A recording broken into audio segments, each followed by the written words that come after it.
Hi, Rick Lupert here. I'm broadcasting from my from the grounds of my Van Nuys studios. As you can see, there's foliage and such. I thought I would read a poem for this week's Torah portion. I'm excited about my new book, God Wrestler. Oh, I forgot it shows it backwards. No, just, I don't know, God Wrestler. It's backwards. I'm sorry. There's nothing I can do about that. Just consider this to be the upside down. So I have this new book out, God Wrestler, and it's about, there's a poem in it for every single Torah portion. You may not know this, but there's this thing called the Torah. It's this scrolly thing, and there's different stories in it. And it's Jewish tradition that you read a different story or portion of it every single week. And you do that all year.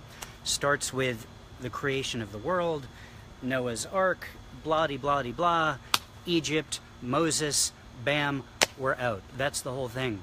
And so it's tradition for Jews to read just one of those stories every single week. And talk about it and think about it and figure out what it has to do with your life. So a year and a half ago, almost 2 years ago actually, I decided I'm going to engage myself in this by writing a poem about each week's Torah portion. So I'm going to read a poem about this week's Torah portion, and it occurred to me I could actually do this every week if I wanted, because I've got a poem for every week, but that does feel like kind of a big commitment and a lot of work.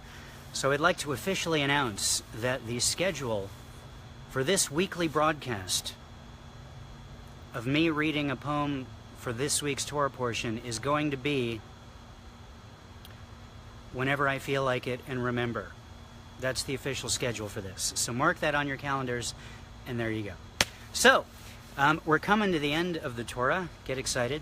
And don't get sad, because the tradition is that when the Torah ends, you actually scroll it, you rewind it, basically, and start the whole thing over. And you do that every single week, forever.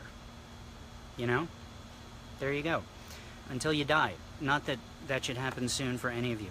And because we're coming to the end of the Jewish year, and we're almost at the end of the Torah, after this week there's only 4 parshiot, portions left.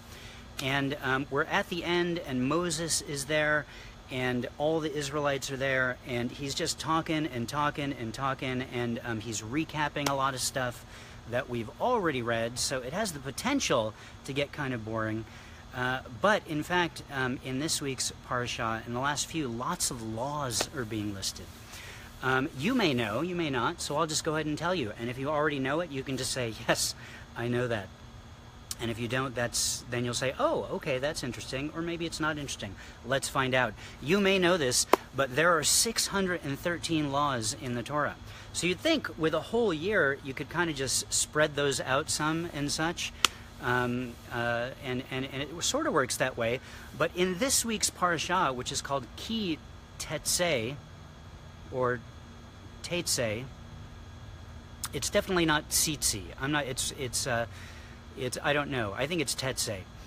Forgive my pronunciation if that's not correct. But in this week's Parsha, 73 laws are listed. So that's like they're realizing, wow, we're getting to the end. We better get a lot of these laws in because we're running out of space. You know what I'm saying? So that's pretty cool. And you could think, well, that would be pretty dry, right? You know, like you're just listing all these laws and stuff. But some of them are kind of interesting. For example, last week in the Torah, I found this one fascinating. There's some different laws about going to war. Now, if I were to write a book of laws about going to war, law number 1 would be, don't go to war. And then there would just be a bunch of blank pages. And then maybe at the end it would say, no, really, don't go to war. That would be all of the laws about going to war. So if you can get past that, you'll realize, if you can get past that, there's actually some kind of cool and interesting regulations. For example, in last week's portion, it says that if you're at war, in an enemy's territory, I guess you attack them. Besides the fact that you're allowed to kill all the men and take all the women and all the stuff, again, if you can get past all that, one of the laws says that you can't harm the fruit trees of your enemies. Yes, Michelle, I'm wearing a Star Wars t-shirt representing. There's a lot of good laws in here too. Maybe my next book will, maybe Jews should actually study this every week. Anyway, that's beside the point. The Jewish force is with me. Thank you. Anyway, you can't destroy the fruit trees of the people you're attacking. So again, you have to get past the fact that you're at war, which sucks. But at least at the end of it, you're going to have some figs. Hey, there's a plane. That's the production value that I have going on here, by the way. Yes, it does say. That's the problem. It's all backwards. Like going to war, kind of a backwards idea.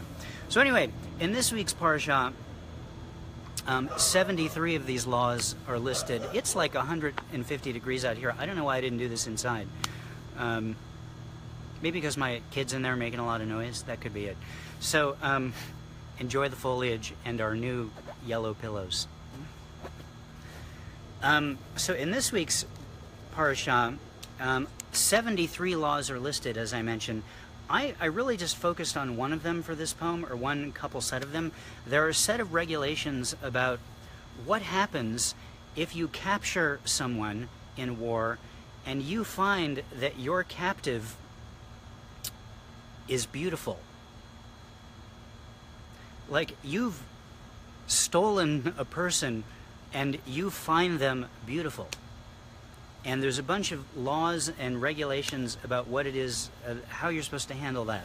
So amidst the many things in this week's parasha, Ki Teitzei, let's go with, I found that amazing. So this is from my book, God Wrestler.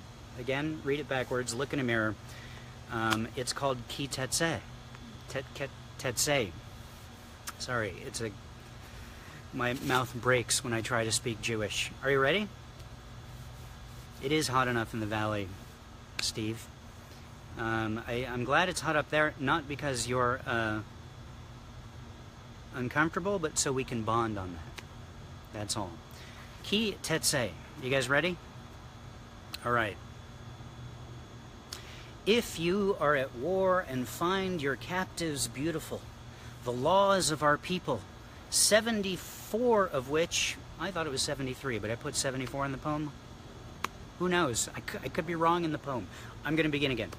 If you are at war and find your captives are beautiful, the laws of our people, 74 of which are listed this week, will tell you this could lead to a bona fide engagement. If you are at war and you find your captives are beautiful, how does that make you feel about having taken them captive? If you are at war and find your captives are beautiful, who has captured whom? If you are at war and find your captives are beautiful, do you forget what it is the war was about? Do you forget the meaning of the word war? Do you get in the cage with your captives and lose yourself in their beauty? If you are at war and find your captives are beautiful, you may take them home. That is allowed according to the words we read this week and every time this week comes along in the years past and the ones which will pass. You may find after a time your beautiful captives in your home may not find you the way you find them. And after a time, you will have to let them go to wherever it is they wish to go. That is the law that is the sacred word on the beautiful who you've captured. Did you see they were beautiful before or after you captured them? Let them go. They will not sing in your cage, these birds of war, these human birds, these spoils of war who will not spoil, these captives. You know what to do. That's it. That's the poem Ki Teitzei. After this week's Torah portion, Ki Teitzei, in my book, God Wrestler, as appears in backwards form in this video. Lizzie, I saw you said it's 72, your clergy were saying today. And then I have in the book 74, and somewhere I looked up earlier says 73.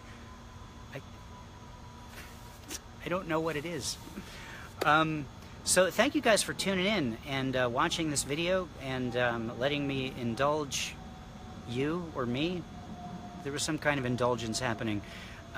Reading my poem from this week's parasha and waxing on about my ideas about it. Maybe I'll do this again. Maybe I'll do this every week or just once every 3 months. I'm not sure. But check out my book. It's on Amazon and stuff. And Shabbat Shalom. Hi, Daphna. I don't know what you were laughing about, but thank you. I hope it was. Is there something on my face? Is that what's funny? I don't know.